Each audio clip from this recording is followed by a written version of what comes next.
Bonjour Armand. Bonjour Jonathan. Troisième épisode sur la gestion du temps en grande distribution. On va parler de deux choses avec toi. La première, c'est comment transformer un, un visiteur en acheteur.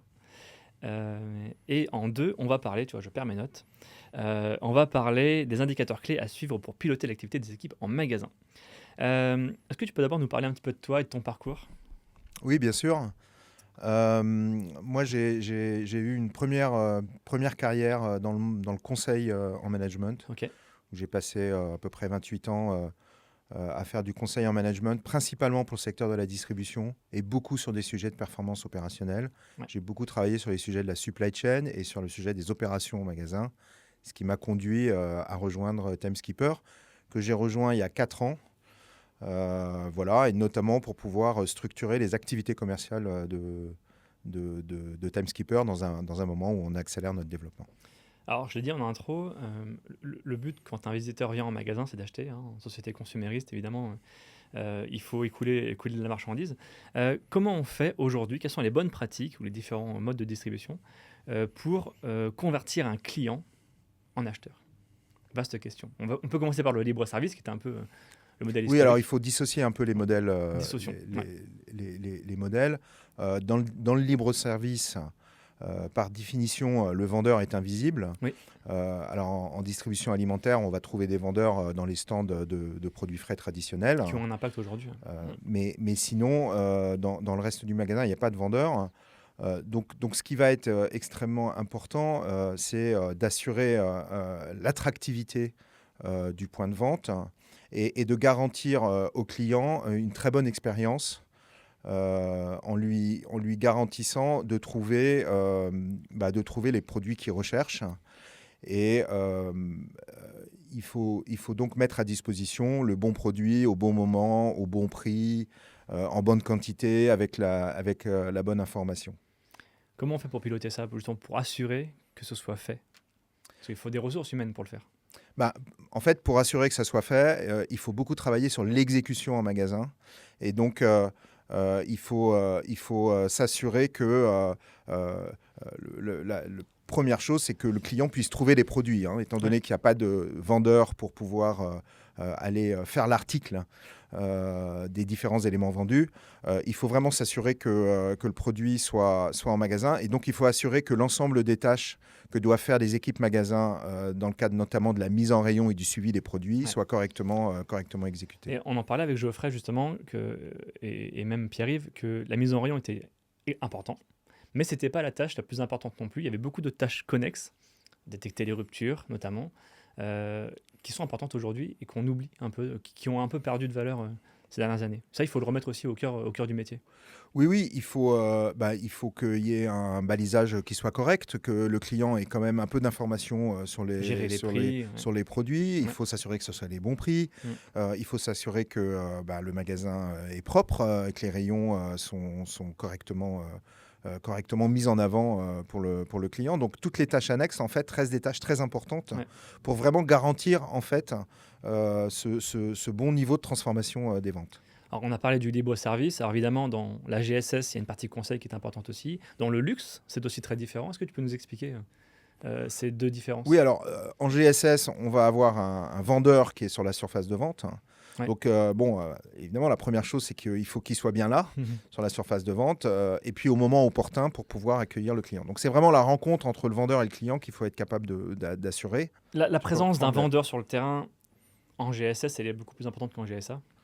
Oui, en fait, C'est- déjà, c'est une habitude qu'ont les clients, hein, ils recherchent, hein, quand tu vas dans un grand magasin de bricolage ou quand tu vas dans un magasin de textile, etc., ouais. tu t'attends quand même à pouvoir poser les questions et avoir un certain nombre d'informations. Et donc, ce qui va garantir en fait le taux de transformation, c'est la qualité de l'interaction que le vendeur va proposer au client, Ok. Ouais, bien sûr. où on lui demande d'abord d'être capable de bien présenter le produit, mais aussi d'avoir de l'expertise sur les produits qu'il va conseiller au client. Donc, ça veut dire qu'il faut surtout pas oublier de former les vendeurs. Je pense que c'est quelque chose qui a été un peu oublié ces dernières années. Former les vendeurs sur le produit. Et ça vaut pour du fruits et légumes, mais ça vaut aussi pour du textile et pour du bricolage. Oui, et tout le sujet, en fait, pour les acteurs de la grande distribution spécialisée, c'est comment est-ce que je m'assure que mes vendeurs sont bien des vendeurs et ne soient pas en priorité des logisticiens qui vont plutôt Ouais. se charger des produits plutôt que d'accueillir le client. Et ça, c'est un des enjeux très forts que nous, on rencontre beaucoup sur la distribution spécialisée aujourd'hui. On parlait du luxe, c'est un monde que je ne connais pas du tout.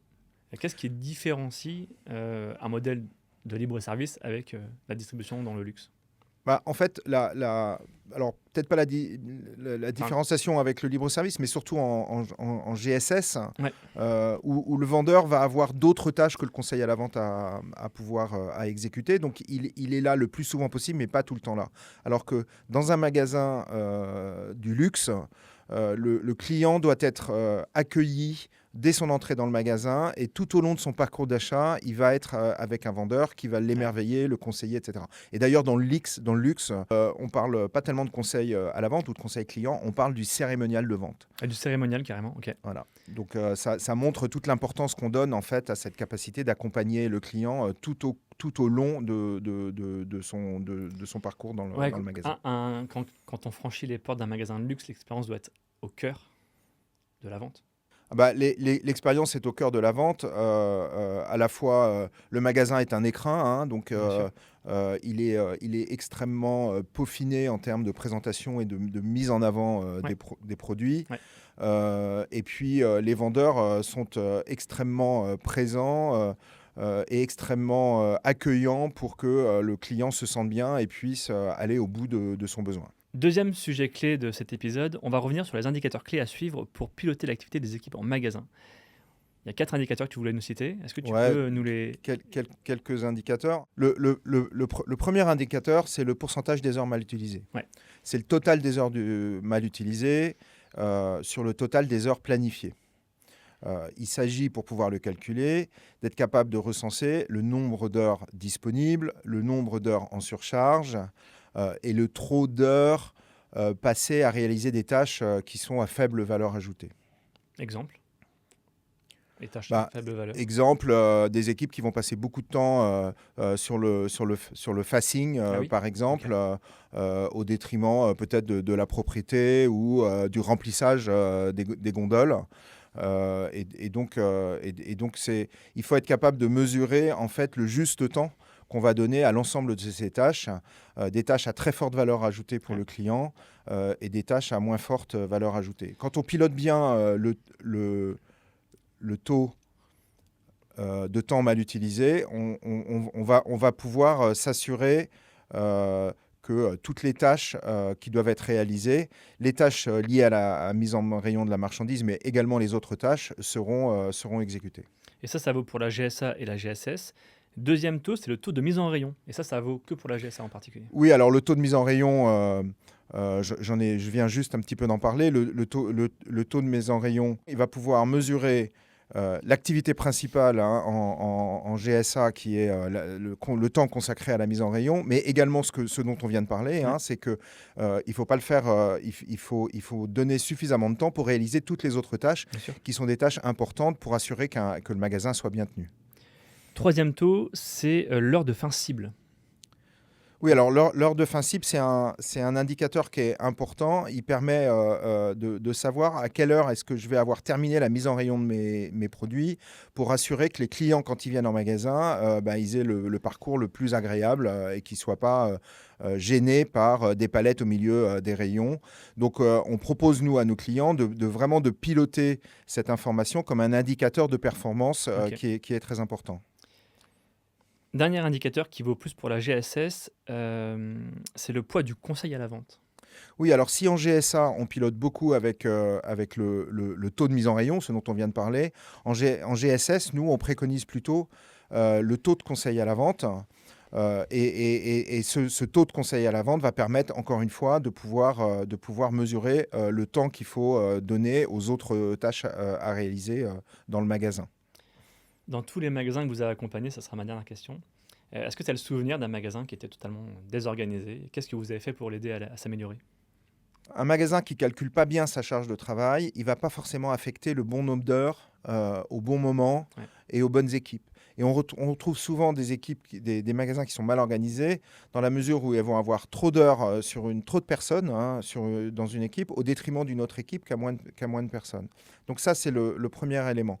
Le deuxième élément important, c'est que parfois le sens de réaliser un certain nombre de tâches est plus très et a pas été gardé par les équipes. Je donne souvent l'exemple du relevé des ruptures et de l'analyse des ruptures. C'est un élément extrêmement important pour combattre les ruptures en magasin, notamment dans un modèle en GSA où on est en libre service. Il faut que les produits soient dans le magasin pour être vendus. Et du coup, le moment, la fréquence à laquelle on va faire le relevé et l'analyse des ruptures, le moment où on le fait dans la journée et pourquoi on le fait et quel type d'actions doivent être réalisées derrière. Souvent, on s'aperçoit que les équipes font des choses de manière assez mécanique et que le sens réel de cette action a été perdu. Merci Armand. Merci Jonathan. Ça a été. Très bien.